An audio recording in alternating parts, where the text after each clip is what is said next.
My name is Sienna Ward, and when this all began, I was 33 and bone-deep tired in a way you feel in your joints. By day, I ran a custom motorcycle shop in Portland. I wasn't the receptionist or the girl in the office doing paperwork. I was the owner and lead builder. I cut metal, welded frames, tuned engines, and spent half my life smelling like gasoline and degreaser. That Tuesday had been hell. Two of my guys called in sick, which meant I spent the morning fabricating a gas tank on a rush build, the afternoon wrestling with a stubborn exhaust system, and the last 3 hours arguing with a parts supplier who suddenly couldn't find the order we'd placed 2 weeks ago. By the time I pulled into our driveway at 7:30 p.m., I was running on fumes, hands aching, lower back screaming, hair still trapped under a bandana line. All I wanted was to microwave leftovers, take a shower so hot it burned, and fall asleep halfway through some crime documentary. Instead, the second I opened the front door, I knew something was wrong. The house was too quiet. Ethan's car was in his driveway, so he was home.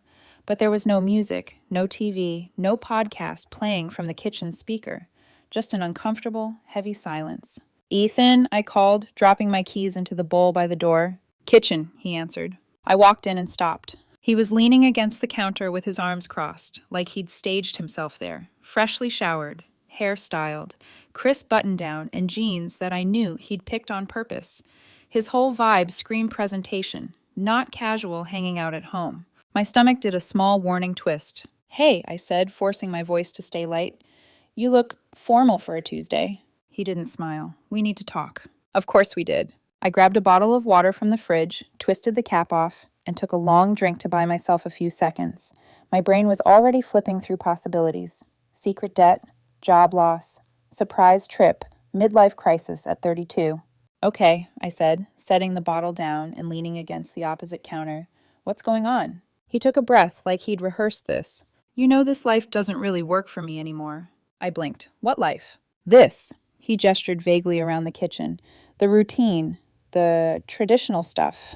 I'm starting to feel like our relationship is just stuck. I'm bored, Sienna. I've been doing a lot of reading, a lot of work on myself, and I'm realizing monogamy is kind of a social construct." There it was. I stared at him, the words landing one by one, oddly slow. Maybe it was the exhaustion, but for a second, they sounded like a joke told in a language I only half understood. "Come again?" I asked. He looked almost annoyed that I wasn't immediately nodding in enlightened agreement. "I'm giving you two choices," he said. "I want to be honest with you, not sneak around. So I'm telling you up front, I want to explore something with Sasha." The name hit me like a slap. Sasha. His ex-girlfriend from college. The one whose name used to flicker on his phone years ago until he'd finally cut contact for the sake of our relationship. The one he'd described as intense, brilliant, and too much drama for long term. "My ex," he added, in case I'd somehow forgotten. "You know her." "Yeah, Ethan," I said slowly. "I know who Sasha is." He folded his arms tighter. "So, here are the options. You can accept that I want to explore this connection with her, and we can figure out how to make that work in a conscious, ethical way. Or you can stay out of the way while I do it, because I'm not willing to keep shrinking myself in this box we built." It took everything in me not to laugh. I'd worked 12 hours on my feet, covered in grease, fighting with stripped bolts and back-ordered parts, just to come home and be told my relationship was a box because he wanted to sleep with his ex-girlfriend. "How long have you been planning this?" I asked. He sighed, like I was making this harder than it needed to be. "This isn't some spur-of-the-moment thing, Sienna. It's a journey, okay? I've been expanding my consciousness for months, reading about non-monogamy, listening to experts, talking to people who've done it." "That's not an answer," I said quietly. "How long have you and Sasha been talking?" His jaw tightened. "A few months. It's mostly been spiritual, emotional. She understands parts of me you just don't." There it was again, this smug, gentle cruelty, coded in self-help vocabulary. "And you're telling me this is what?" I asked. "An opportunity for me to grow?" "Yes." His eyes lit up like he was proud of himself. "I'm not betraying you. I'm being transparent. I don't want to sneak around. I want you to have the chance to evolve with me, to move beyond jealousy and possessiveness." I watched him for a long moment. On the surface, he looked calm, thoughtful, like some podcast guest explaining his spiritual awakening. Underneath, I saw something else. A man who had already made up his mind and needed me to co-sign his decision so he wouldn't have to feel like the villain. I took a breath. So, to recap, I said, you want to sleep with your ex-girlfriend. If I say no, you're going to do it anyway. But if I say yes, then I get to be evolved and conscious about watching you do it. He hesitated, then nodded. It doesn't have to be painful, Sienna. People our age are reimagining relationships. Monogamy isn't natural. We've just been conditioned to think it is. There was a time I would have argued with him right there, raised my voice, thrown something, asked every why and how and don't I matter at all that was clawing at my chest. But something in me clicked instead, a switch flipping from hurt to cold. I thought about my shop, about the years of saving every penny to build that business. I thought about how I'd been the one paying most of the mortgage while he bounced between jobs and then found his calling in vaguely defined coaching circles. How I'd been steady so he could experiment. And now here he was, telling me I had two choices, watch him cheat or get out of the way. I smiled. It wasn't a happy smile. It was the kind of smile you make when you finally see the blueprint of the trap you've been standing in. Okay, I said softly, I hear you. Relief washed over his face. He thought that was agreement. I'm not saying I'm okay with it, I added, but I'm processing. This is a lot. He stepped toward me, expression softening into this patronizing tenderness he probably used on his coaching clients. Thank you for being open-minded about this. It means a lot that you're even willing to consider it. Sure, I said. You've been doing a lot of work on yourself. I wouldn't want to stifle that. He didn't hear the edge in my voice, or maybe he chose not to. That night, he went to bed in our room like everything was fine, after sending me a couple of links to podcasts about open relationships and reclaiming sexual autonomy. I watched him from the doorway as he scrolled his phone, smiling at something I couldn't see. I slept in the spare room, claiming my back hurt too much from work. In the dark, staring at the ceiling, my mind stopped spinning and started sorting. He thought I had two options, compliance or surrender, clap for him or get out of his way. But there was a third option. I could stay quiet, stay calm, let him think I was processing. And in the meantime, I could figure out exactly how deep this thing with Sasha went and what it was going to cost him. Around midnight, I slipped out of bed, padded down the hallway, and picked up our shared iPad from the living room shelf. We'd bought it together 3 years ago, set it up with a family account, and he'd never bothered changing any of the default settings. I sat at the kitchen table, the light from the screen painting my hands pale blue. Let's see what you've been expanding, Ethan, I whispered. I opened the calendar app first. That's where I saw it, neat little entries, color-coded, going back months. Wednesday, 7 until 9 o'clock p.m. Personal development, Pearl District Loft, Sasha. My heart slowed, not sped up. Screenshot, another Wednesday. Same time, same place. Screenshot, a whole column of them, week after week, labeled like a self-help commercial. I took another drink of water with a steady hand and opened his messages. Okay, I murmured. Let's find out who you really are when you think I'm not watching. The first thing I opened was his calendar. If you've never had your heart broken by a color-coded app, consider yourself lucky. Little blue blocks lined up neatly every Wednesday for the past 3 months. 700 9 p.m. Personal development, Pearl District Loft, Sasha. Not workshop, not networking, not book club. Just that vague, smug phrase, personal development. Every single week, my thumb hovered over the screen. I forced myself to breathe slowly, counting in and out like I do when I'm trying not to strip a bolt out of pure frustration. Screenshot. Next entry. Screenshot. Scroll, screenshot. By the time I was done, I had a tidy little gallery of betrayal. Okay, I thought. Calendar. Check. I backed out and opened his messages. He'd renamed her in his contacts as Muse. Of course he had. The thread went back 4 months. At first it looked harmless. Links to articles, podcast episodes, events. Little, you'd love this one notes. Nothing my past self would have flagged as dangerous. Then, like a bike shifting gears, the tone changed. I can't stop thinking about our conversation last night. Same. You're so much more awake than you used to be. I feel like I can finally be honest with you. Then, Sienna's a good person, but she's stuck, comfortable, and comfort is the enemy of growth. I read that line 3 times. It wasn't enough for him to cheat. He needed a manifesto about why cheating made him a visionary. I kept scrolling. They sent each other selfies from the same loft I'd seen. Tagged on Sasha's Instagram. Exposed brick, Edison bulbs, plants hanging from the ceiling like some jungle-themed set. She'd be sitting cross-legged on a floor cushion with a journal. He'd be holding a mug, angled so you could see the tattoos on his forearms, and the little triangle shelf of crystals in the background. Every time you leave, I feel like I'm shrinking back into an old version of myself, she wrote. You don't have to, he replied.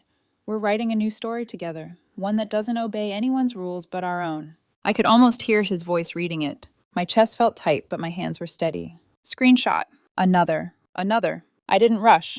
I treated it like any other tedious job at the shop. Tedious, but necessary if you want the engine to finally turn over. The texts were bad. The next folder was worse. Voice memos. Tiny little waveforms stretching across the screen, time-stamped and labeled things like processing after tonight and integration. Some were from Sasha, some from him. I tapped one sent 2 weeks ago. His voice filled the quiet kitchen, low and intimate in my ears. I told Sienna today that I'm not happy, he said. I softened it, but it's the truth. I haven't been happy for years. I've just been going through the motions, you know? She's comfortable, reliable, but there's no depth, no challenge. Meeting you again, it woke something up in me. I deserve more than stability. I deserve passion, purpose. You see parts of me she never even tried to understand.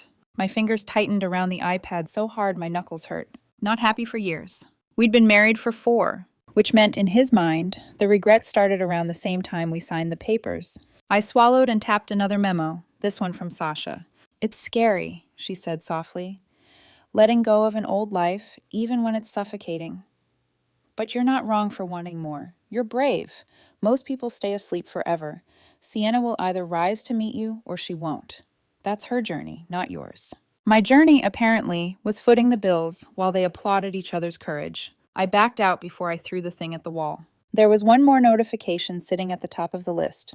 A new memo I hadn't seen before, from Toby, Ethan's younger brother. I hesitated. Toby and I had never been close. He floated in and out of jobs, always trying things, always landing on his feet because his parents slipped him money every time he stumbled. He'd been polite to me, but distant, like he was tolerating his brother's wife. The memo title was just Bro. I tapped it. Toby's voice came through, lazy and amused. So, does she know? He asked, somewhere in the middle of the recording. Rustling on Ethan's end, a door closing. Know what? Ethan said. That I've been seeing Sasha too, Toby replied, like he was commenting on the weather. My heart actually stopped for a beat. The silence on the memo felt thick, even on playback. What are you talking about? Ethan asked. Chill, Toby laughed. You said you don't believe in ownership. That if connection is authentic, there's enough love to go around. I thought that meant... There was a scrape, like someone pacing. You're sleeping with her? Ethan snapped. For like 3 weeks now, Toby said. I thought you knew, man. She said you two had talked about sharing, about expanding beyond jealousy. I figured this was all part of the enlightened package. Another long, ugly silence. Then Ethan's voice again, lower, tight. Right, yeah, no, I was processing. You're not mad, are you? No, Ethan lied. Of course not. This is what I wanted, right? No possession, no jealousy. Toby laughed. Exactly. We're family. We can support each other's growth. The memo ended. I stared at the tablet, the kitchen suddenly feeling smaller. So that was the reality underneath all the sacred connection talk. Not some enlightened community. Just a guy using spiritual language to justify sleeping with his ex, and his brother sliding in behind him because ownership was too basic for his elevated consciousness. My hands started to shake then, not with panic, but with something colder. I set the iPad down on the table and just sat there for a minute, listening to the hum of the refrigerator, the faint rush of cars outside.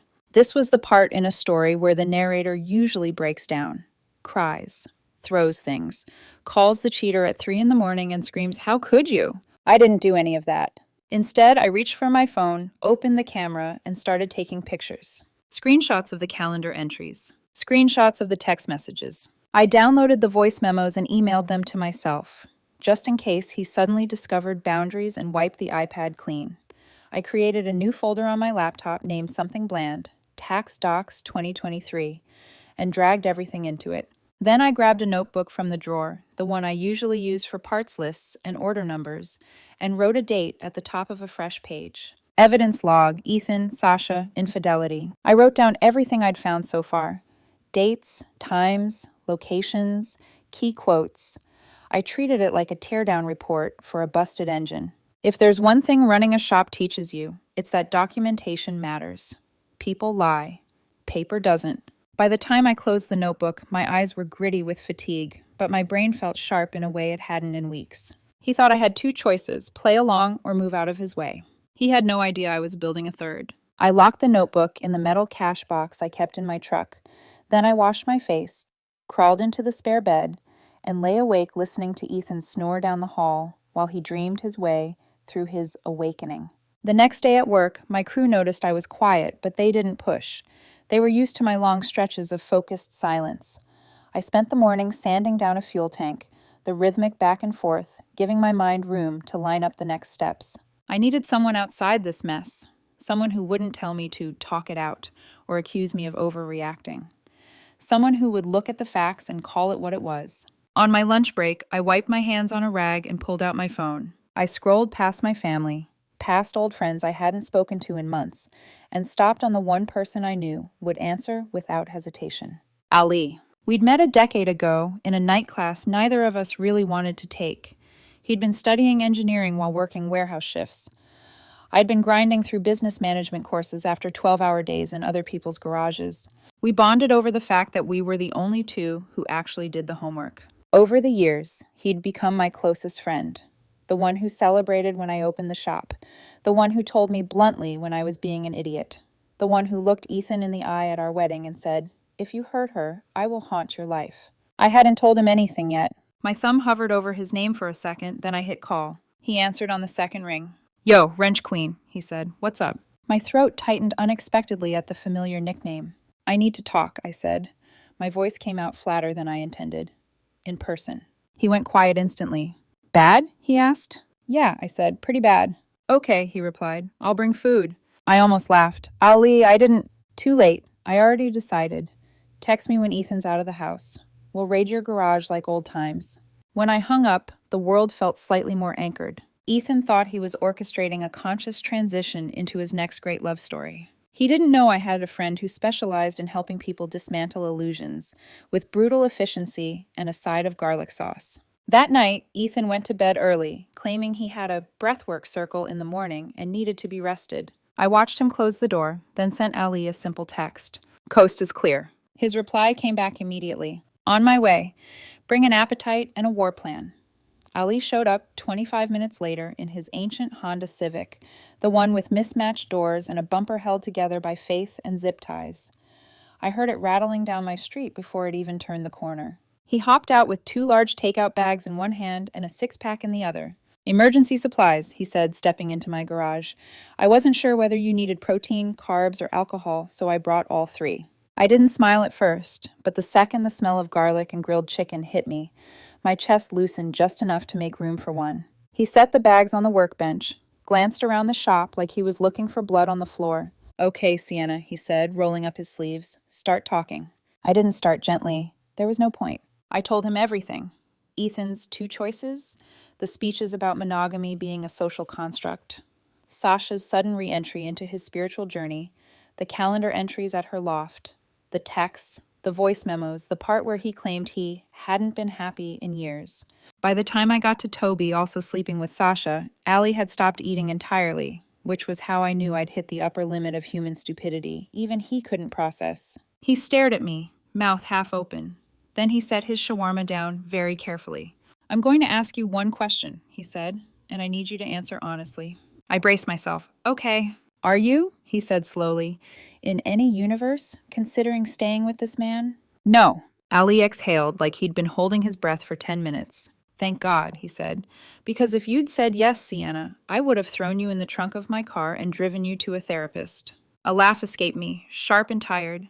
He grinned, encouraged. "So what's the play?" he asked, cracking open a drink. "Because you've got enough evidence to blow him off the face of Oregon." "I don't want to be reckless," I said. "I want to be smart. Precise." Ali nodded approvingly. "Good. Revenge is a dish best served with legal counsel." That jogged something in my memory. "Hold on," I said slowly. "We signed a prenup." Ali's eyebrows shot up. "Wait, what?" I got up and headed inside. He followed, still munching. We went to the spare room, our office full of old paperwork and boxes I'd been meaning to organize for 2 years. I yanked open the filing cabinet and pulled out a folder labeled Important Documents. There it was, the prenuptial agreement, 15 pages, signed and notarized. Ali dragged a chair over and plopped down beside me as I spread the papers across the desk. Why did he want a prenup? Ali asked. His parents, I said. They wanted to protect his inheritance, some money his grandparents left him. So basically, they didn't trust you. Basically. Ali shook his head. And now you're about to turn that lack of trust into the best plot twist imaginable. I handed him the pages while I skimmed starting sections. Separate property, inheritance protections, mutual debt responsibility. Then, halfway down page 8, my eyes stopped. Ali, I whispered, read this. He leaned closer. Then his eyebrows crawled up his forehead. Oh my God. The clause was written in plain, careful language. Infidelity clause. In the event that either party engages in extramarital relations during the marriage, the faithful party shall retain full ownership of the primary residence, all jointly purchased vehicles, and all marital assets acquired during the marriage. The unfaithful party forfeits all claims to said assets and shall be responsible for their own legal fees. Ali looked at me like I had just told him he'd won the lottery. Sienna, he said reverently, he's cooked. I swallowed. He doesn't remember this, I'm sure of it. He hasn't mentioned it once. Ali grinned slowly, wickedly. That makes it even better. He stood, pacing like he was planning a heist. Okay, he said. Here's what we're doing. First thing tomorrow morning, you're calling a divorce lawyer. You drop this prenup on their desk along with your mountain of evidence, and you let the legal machine go brrr. I let out a slow breath. For the first time in days, maybe weeks, the fog in my head lifted. What about Sasha? I asked. Ali smirked. You want her to feel this too, right? Because women like her don't stop unless someone draws blood. In a metaphorical sense, of course. She has a boyfriend, I said. A long-term one, Harris. He probably has no idea. Ali threw his hands up. Perfect. You've got a moral obligation to inform the poor man. I'm not trying to ruin lives, I said. Sienna. Ali placed a hand on my shoulder. Ethan and Sasha ruined their own lives. You're just turning on the lights. He wasn't wrong. We spent another hour going through the prenup, page by page, outlining exactly what it meant. So the house, mine. The savings, mine. The shop, which I'd opened during our marriage, protected. The legal fees for the divorce, his problem. His attempt to walk into Sasha's loft and into a new life of freedom while keeping the comforts of the one I built, not gonna happen. Ali leaned back in the chair, hands behind his head. Sienna, this is the part in the movie where the soundtrack shifts and the audience starts clapping. I shook my head, exhausted and overwhelmed. Ali, this is insane. I never wanted any of this. Of course you didn't, he said softly, but you're handling it like a queen anyway. That caught me off guard. He grabbed another shawarma, tore it open, and pointed at me with it. So here's your mission briefing, Agent Ward. I rolled my eyes, but I let him continue. Step 1, lawyer. Tomorrow. No delays. Step 2, keep gathering evidence. Document everything. Step 3, let Ethan dig his own grave. The deeper he goes, the cleaner the break. Step 4, when he's at his little retreat with Sasha, you serve him the papers. Step 5, enjoy the spectacle when his world collapses. I stared at the prenup again. I remembered the day we signed it, how Ethan had kissed my forehead and thanked me for being understanding, how his parents had looked relieved, like I had passed some test. And now, that test was about to cost him every inch of leverage he thought he had. Ali packed up the food wrappers and patted the folder.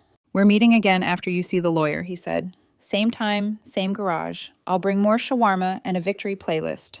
He paused at the doorway. And Sienna, you're not alone, not for a second. The words hit harder than I expected. After he left, I stood there in the quiet garage, surrounded by metal and grease and the humming warmth of machines. I understood better than I understood my own marriage. I slid the prenup back into its folder, put the folder into a locked drawer, put the key into my pocket.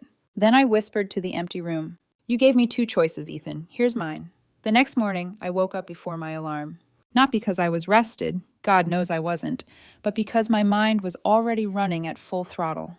There's a certain clarity that comes after someone rips the ground out from under you. It's the strange calm right after an explosion, when the smoke is still hanging in the air and you're just surveying the wreckage. I made coffee, didn't taste it, fed the shop dog, barely noticed. By 8:05 a.m., I was standing outside the office of Klein, Weaver, and Hunt, family law specialists, clutching the prenup folder so tightly the edges were bending. Inside, everything smelled like leather, citrus cleaner, and money. A receptionist led me to a private office where a man in his 50s sat behind a desk made of some smugly expensive wood. He wore glasses with thin black frames and a suit that looked tailored, but his eyes were kind, sharp, but kind. "You must be Sienna," he said, standing to shake my hand. "I'm David Klein. Please, have a seat." I sat. The chair was too soft. I felt like I might drown in it. He folded his hands, elbows on the desk. "Now, what can I help you with?" I didn't ease into it. "I need a divorce," I said. His expression didn't change, but something about his posture sharpened. "All right, let's start from the top." I laid everything out. Ethan's two choices: Sasha, the emotional affair, the calendar entries, the voice memos, Toby's involvement, Ethan's retreat, his spiritual jargon, everything. Klein listened without interrupting, pen moving steadily across a legal pad. When I finished, he sat back. "Well," he said, "you've done half my job already." He gestured toward the folder. "And that?" I slid it across the desk. "The prenup we signed 4 years ago," I said, "and the infidelity clause on page 8. He skimmed the first few paragraphs, nodding occasionally. Then he hit page 8, the clause, and paused. "Ah," he murmured, "this changes everything." He reread it slowly, lips moving slightly. Then he closed the folder and set it aside like it was a loaded weapon. "All right, Sienna, let's review your position." He held up one finger. 1. You have extensive documentation of Ethan's infidelity. Text messages, calendar entries, location logs, voice memos, all admissible. Second finger. 2. The prenup explicitly states that the faithful spouse retains the primary residence, jointly purchased vehicles, and all marital assets acquired during the marriage. Third finger. 3. The unfaithful spouse, Ethan, must pay his own legal fees. Fourth finger. And 4. There is a very high probability he has no idea this clause exists or applies. I exhaled slowly. Correct. Klein smiled, but it wasn't a warm smile. It was the smile of a man who had seen 1,000 divorces and knew a slam dunk when he held one. "Ms. Ward," he said, "you are in an extraordinarily strong legal position." I swallowed. "So, what do we do?" "We take our time," he said. "We let Ethan dig deeper. You let him go on this retreat with Sasha, is it?" "Yes." "Good. Let him think everything is unfolding exactly as he planned. Meanwhile, I'll prepare the divorce petition, attach the prenup, include the evidence, and have everything ready to file by Monday." He steepled his fingers thoughtfully. "Once he's served, his lawyer will likely attempt negotiation. They always do. But once they see the clause, most will advise their client to accept the terms. So it won't take long. In Oregon, there's a mandatory waiting period, but with an uncontested prenup, 2 to 3 months tops." A crushing wave of gratitude hit me so fast I had to look down. "Thank you," I whispered. He softened. "I know this is hard, but you're handling it better than most." I let out a hollow laugh. "It doesn't feel like it." "It rarely does." He slid his card across the desk. "Now, you go home, act normal, and call me the moment Ethan leaves town." I nodded, stood, shook his hand, and walked out with my legs feeling strangely light. Outside, the wind smelled like autumn and wet pavement. For the first time since Ethan's speech in the kitchen, the air felt breathable. At 11:30 a.m., I parked in front of a small cafe in the Alphabet District. I'd chosen it because it was public enough to keep things civil, but quiet enough that conversations didn't echo. I didn't have to wait long. A man stepped inside, tall, dark hair, neatly trimmed, wearing a brown jacket and jeans. He looked like someone who read weather reports for fun, even-tempered, steady. The kind of man you trust to water your plants while you're away. "Harris." He scanned the room, eyes landing on me. I raised a hand. He approached slowly, cautious. "You're Sienna?" he asked. "Yes," I nodded toward the seat across from me. "Thank you for coming." He sat, hands clasped tightly. "Your message said it was about Sasha." There was a moment where I hesitated, not because I wanted to protect Sasha, but because I knew what this would do to him. He looked like he genuinely loved her. I opened my bag, pulled out a folder I'd prepared. "Before I show you anything," I said quietly, "I want you to know, I'm not here to hurt you. I'm not here to get revenge. You deserve the truth, that's all." He swallowed, nodded once. I slid the folder toward him. He opened it. A silent minute passed. Then another. His shoulders slowly curled forward as he scanned the texts, the calendar entries, screenshots, a transcript of one of the voice memos. When he finally looked up, his eyes were clouded, not with tears, but with disbelief. "How long," he whispered, "has this been going on?" 4 months, I said, at least. He closed the folder. "Thank you," he said softly. I wouldn't have known. She's been talking about moving in together next spring. We just took a trip to Bend 2 weeks ago. There it was, the sucker punch of betrayal. I recognized it instantly. "I'm sorry," I said. "You don't deserve this." He laughed bitterly. "Funny. Last month she kept talking about how much she admired your marriage. Said you and Ethan communicated well." My stomach twisted. He stood, inhaled deeply, steeling himself. "I'm ending it today," he said, "and I'm telling everyone in her holistic coaching group exactly who she really is." I nodded once, firmly. He tucked the folder under his arm. "I hope," he said, "your husband gets everything he deserves." "Oh," I murmured, "he will." When I got home, Allie was waiting in the driveway, leaning against his Civic like we were staging a music video. "I bring updates," he said solemnly, waving his phone. "Do I or do I not serve as your emotional support gremlin?" "What did you do?" I asked, narrowing my eyes. "Nothing illegal," he said too quickly. "Mostly." "Ali!" "Look," he said, holding up both hands. "You're handling the legal nuke. I'm handling the psychological warfare." He showed me his screen. First, a 1-star Google review on Sasha and Ethan's Conscious Living workshop. Attended their awakening session. Was mostly recycled Pinterest quotes and weird vibes. No refunds offered. Kombucha was okay. Second, he'd signed Ethan up for approximately 1 million spam email lists. Third, he'd created 12 fake profiles and registered them for Sasha's upcoming $900 retreat, thus blocking actual clients from signing up. "He's going to confirm all these people," Allie said proudly. "Send them materials, and then none of them will show up." I pinched the bridge of my nose. "Ali." "You're welcome," I sighed. "Fine, but no felonies." "No promises." That night, Ethan came home buzzing with excitement. "Our retreat is this weekend," he said, barely able to hide his smile.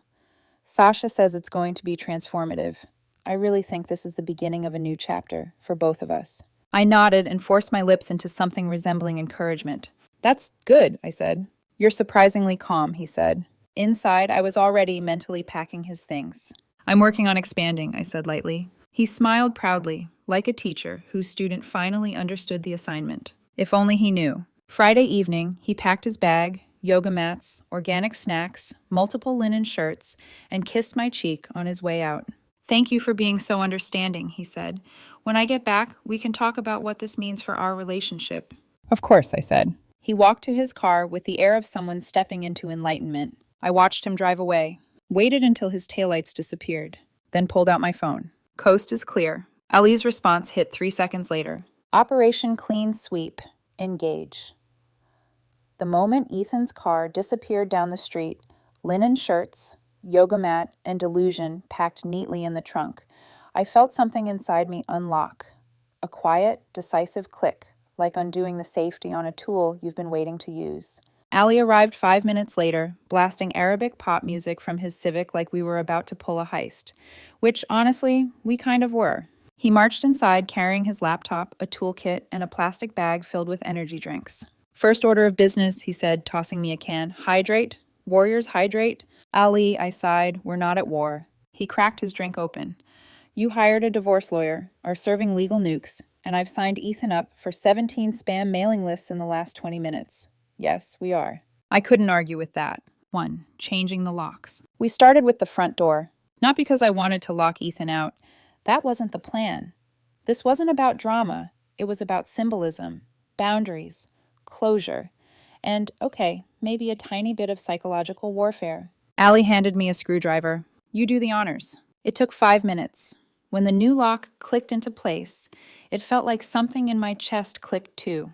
A new key, a new door, a new beginning. Ali stood back, admiring our work. "Step 1, he said, completed. Step 2? 2, packing his things. Not throwing, not trashing, not burning in a ritual circle, though Ali absolutely suggested it. Just packing. Neat, organized, clinical. His clothes went into 2 suitcases, his toiletries into a box, his stacks of pseudo-spiritual books, surrendering to the universe, radical authenticity, become the flame you seek, went into their own labeled container. Ali held one up. You think these are tax deductible if your business is scamming desperate people? Ali. Right. Less judgment, more packing. By the time we finished, the guest room looked like a departure lounge. Everything of his stacked and labeled. Nothing damaged, nothing petty.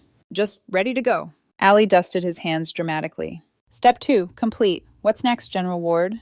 I laughed despite myself. You need therapy. Absolutely, he agreed, but not today. 3, reclaiming the house. This part hurt more than I expected. Taking down wedding photos, removing couples' art, peeling off the vinyl decal on our bedroom wall that said, "Love builds us," a phrase Ethan swore resonated with him when we moved in. Ali looked around, frowning sympathetically. You okay? Yeah, I said. Just erasing someone is strange. You're not erasing him, Ali said. You're restoring the original paint job. That line should have been cheesy, but it wasn't. We spent 2 hours rearranging the living room, flipping the couch, swapping out framed pictures, putting up some of my own art, old charcoal sketches I'd stored in a closet because Ethan once said they felt too intense. I stepped back. It felt like my house again. Not ours. Mine. 4. The legal bomb. Klein called that afternoon. Everything is filed, he said. The paperwork is ready for service.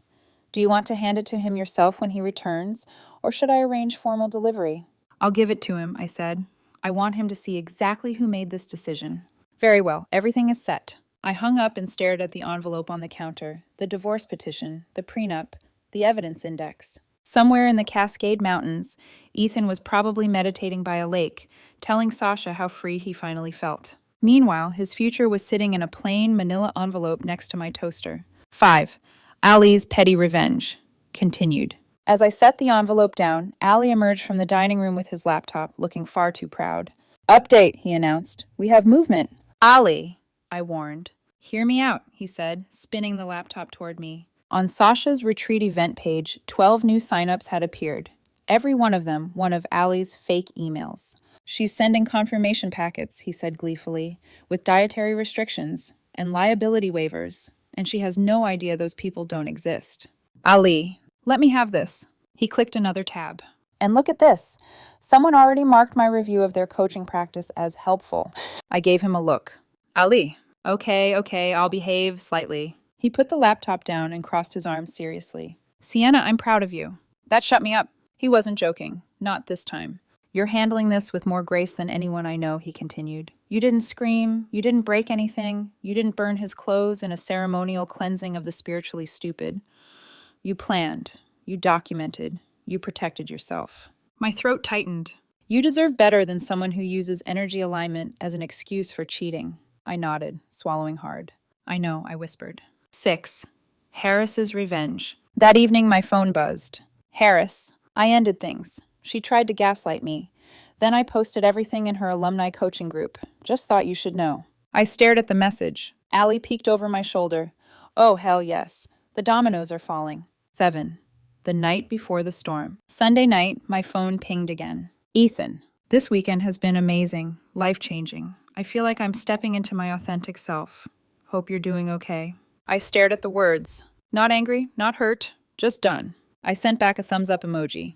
Ali burst out laughing. Savage. I smiled. It's the only answer I owe him. 8. The return. Monday evening, Ethan's car appeared in the driveway. He came inside humming, a duffel bag slung over his shoulder, smelling like sage and overpriced eucalyptus oil. I stood in the living room. He froze when he saw the missing photos. The rearranged furniture. The boxed-up belongings. Sienna, what's going on?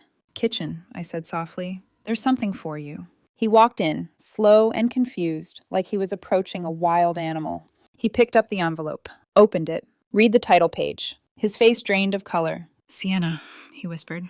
What is this? The papers, I said. And the prenup you forgot you signed. He shuffled backward, eyes wide, pages trembling in his hands. This can't be real. This is insane. You can't be serious. I'm serious, I said calmly. We can fix this. We're done. Sienna, please. I held up a hand. He stopped like I'd pressed a mute button. This isn't sudden, I said quietly. You left months ago. You just didn't have the honesty to admit it. He tried to speak, but no words came out. I walked past him and headed upstairs. At the bottom of the staircase, I paused. Oh, I added. And Ethan? He looked up, eyes full of desperation. You wanted to explore, I said. Congratulations, you're free. I closed the bedroom door behind me, and for the first time in a long time, I slept well. Ethan didn't move out right away. He spent the night sitting on the living room floor, clutching the prenup like it might magically rewrite itself if he stared long enough. I heard him pacing at 3 a.m., muttering, panicked breathing. When I came downstairs for coffee at 6:30, he was still in the same spot. He looked small, not enlightened, not awakened, just a man whose spiritual journey had crashed into a brick wall labeled consequences. He stood when I entered. Sienna, please, he said, voice hoarse. We don't have to do this. We already are, I said, pouring my coffee. You're not thinking clearly. You're acting from a place of fear. No, I said, turning toward him. For the first time in months, I'm thinking clearly. He opened his mouth again, but I walked past him. Went to work. Started a custom build. Focused on real metal in front of me instead of the flimsy tinfoil he'd turned out to be. 1. Lawyers, panic, and the one phone call. I didn't answer. By Wednesday, Klein called to update me. He's hired an attorney, he said, a Mr. Rothman. He's attempting to negotiate. Negotiate what? I asked. Klein chuckled. Mostly the clause. He claims it's too harsh. Is it enforceable? Absolutely, Klein said. His lawyer knows it too. He's just performing hope. Let him perform, I said. Klein's tone softened. Brace yourself, Sienna. He and his family may try to pressure you. Naturally. I didn't have to wait long. That afternoon, Ethan's mother, Marilyn, called me. Twice. Voicemail number 1. Sienna, sweetheart, I think there's been a misunderstanding. Ethan is devastated. Please call me. Voicemail number 2. We believe marriage is about communication and forgiveness. You can't just throw it away. Funny she hadn't said that when they were pushing the prenup in front of my face 4 years ago. I didn't call back. Thursday, Ethan's father, Peter, tried. Straight to voicemail. Friday morning, I got a text from Toby, of all people. We should talk. Family meeting tomorrow, 2 p.m. Mom's house. Be there. Just like that. No apology, no shame, no mention of the part where he'd been sleeping with his brother's ex-girlfriend and calling it growth. I stared at the screen. Allie saw it first when I met him for lunch. No, he said, mouth full of pita. Absolutely not. This is a trap, like a spiritual intervention, but stupid. I'm going, I said calmly. He dropped his food. I'm sorry, you're what? I want them to hear my side, and then I want to walk out. Allie stared at me like he was trying to decide whether to physically restrain me. Fine, he said eventually, but if they start chanting, I'm calling the cops. 2. The house, where denial lives. Saturday, I drove to Marilyn and Peter's house, a white, 2-story suburban box with a manicured lawn and a porch swing no one ever used. I rang the doorbell. Marilyn opened the door, eyes puffy, but posture stiff, like she was determined to be offended. Sienna, she said with brittle warmth. Come in. I stepped inside. The living room was full. Peter on the recliner, arms folded, Toby on the couch, looking anywhere but at me, and Ethan sitting beside him, pale and anxious, like a child awaiting punishment. Marilyn motioned to the only empty chair, the one directly in front of them, like an interrogation. I sat. Peter cleared his throat. Thank you for coming, Sienna, he said. We just want to understand what's happening here. From what Ethan has told us, this seems abrupt. Abrupt. 3 months of lying, emotional cheating, calendar entries labeled personal development, voice memos, spiritual manipulation, but sure. Abrupt. Marilyn leaned forward. Marriage is work, dear. You can't just walk away the moment things get difficult. I almost laughed. Toby snorted. She's always been rigid, he muttered. You never wanted to try anything outside the norm. I stared at him. Rigid. Coming from the man who had been happily sleeping with Sasha behind Ethan's back while preaching non-ownership. I took a deep breath. Are you done? I asked quietly. They blinked. I pulled out my phone, tapped the Notes app, and began reading, word for word. You can accept that I want to explore something with Sasha, or you can stay out of the way while I do it. Their faces shifted. Marilyn gasped. Ethan opened his mouth, shut it again. I continued. Sasha and I connect on a level you never could. I don't owe you monogamy. That's a social construct. Marilyn pressed a hand to her chest. Peter mumbled, Ethan, what? I didn't stop. I scrolled down and read the calendar entries. The weekly personal development sessions at Sasha's loft. The text messages about awakening beyond outdated relationship models. Then I played the voice memo, the one where Ethan told Sasha he hadn't been happy in years. The room went silent. But then I hit play on the second memo, the one with Toby. Toby shot upright. Sienna, don't! But it was too late. Their voices filled the room. So does she know I'm seeing Sasha too? What are you talking about? You said no ownership. Enough love to go around, sharing, growth. Marilyn's face turned the color of chalk. Peter's jaw dropped. Ethan's head fell into his hands. Toby scrambled to his feet, stammering, "That's taken out of context." "There's context?" I asked. "Is it the part where you both thought I was too weak to do anything about it?" He had no answer. I slid my phone into my pocket. "In case there's confusion," I said, "your son spent months planning to cheat on me with his ex. Your other son joined in. They both lied. They both manipulated. They both thought I would stand here and evolve while they rewrote their lives without me." Peter opened his mouth, closed it, rubbed his face. Marilyn whispered, I didn't know." "No," I said, "you didn't want to know." I stood. "We signed a prenup," I said calmly. "The one Ethan insisted on. You all remember that, right?" Their eyes widened. "It has an infidelity clause," I continued, "which he violated, repeatedly." Ethan looked up then, face twisted in shock and fear. "Sienna, please." "No," I said. "You don't get to beg for the life you threw away." I turned toward the door. As I grabbed the handle, I said the last thing I needed to say. "You gave me two choices, Ethan. Accept your affair or get out of your way." So I picked option 3. And I walked out. Behind me, yelling erupted. Marilyn crying. Peter demanding explanations. Toby trying to justify the unjustifiable. Ethan begging for forgiveness he didn't deserve. I didn't look back. Not once. 3. The clean break. The divorce finalized in September. It took just under 4 months, exactly what Klein predicted. Ethan didn't contest it. He couldn't. The prenup, the evidence, the voice memos, they boxed him in so tightly that Rothman eventually advised him to settle quietly. I kept the house, and the savings, and the joint assets, and my shop remained protected. Ethan moved into a 1-bedroom apartment near downtown that cost more than it should and came with a loud neighbor who played EDM at 2 a.m. Karma has a personality sometimes. 4. Sasha's collapse. Harris kept his word. He exposed Sasha's entire coaching practice in her client group. Turns out a lot of her clients had their own uncomfortable stories: financial manipulation, emotional manipulation, spiritual pressure. Refunds were demanded, testimonials deleted, retreats canceled. Her business dissolved by midsummer. She moved to Colorado, according to Instagram. Started posting vague captions about regrowth after ego death, whatever that meant. 5. A new beginning. By October, my shop was busier than ever. I hired another mechanic, repainted the lobby, adopted a cat who wandered in one day and refused to leave, named her Torque. Ali, unsurprisingly, told the entire saga at parties like it was a stand-up routine. Ethan had become a punchline. I was fine with that. Life moved forward. Steady, quiet, peaceful, until the night everything almost fell apart again. But October had settled over Portland in that soft, rainy way that makes everything smell like pine and wet asphalt. I'd just closed up the shop for the week, and Allie was over, feet on my coffee table, controller in hand, narrating our video game like he was auditioning for a sports broadcast.